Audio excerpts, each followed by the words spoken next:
Hey lovers, welcome back to another YouTube video. Today we are making chicken gizzards. But before I proceed, I'd like to remind you that there are very many ways of doing the things I do. So feel free to follow my recipes. Feel free to follow whatever I do. Now, my gizzards are frozen. I will start by boiling them, but you do not have to boil them. There are very many ways of cooking gizzards, and in future I will share many other methods that I know of cooking gizzards and also other things that I have made on the channel. Stay tuned, and I hope you try it out, and I hope you love it when you do.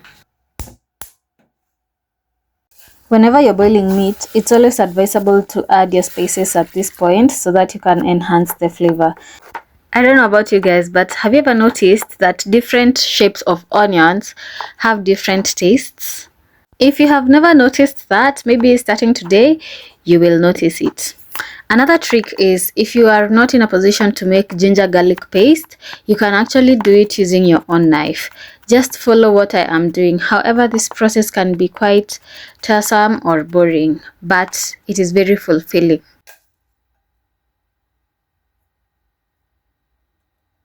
As you cook your onions, always ensure you're using low heat so that it does not burn. Just after you've let your onions cook slightly, you now add your ginger garlic paste. This is the best point because it releases the flavors even more, especially now that we know we are using low heat, and also cumin seeds. This is also the best point to add spices for the sake of the people who say they are affected by spices.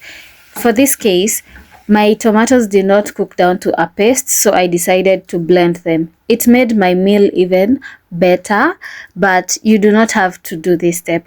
I also cut my gizzards into smaller pieces for the sake of the kids and myself. I'm a child.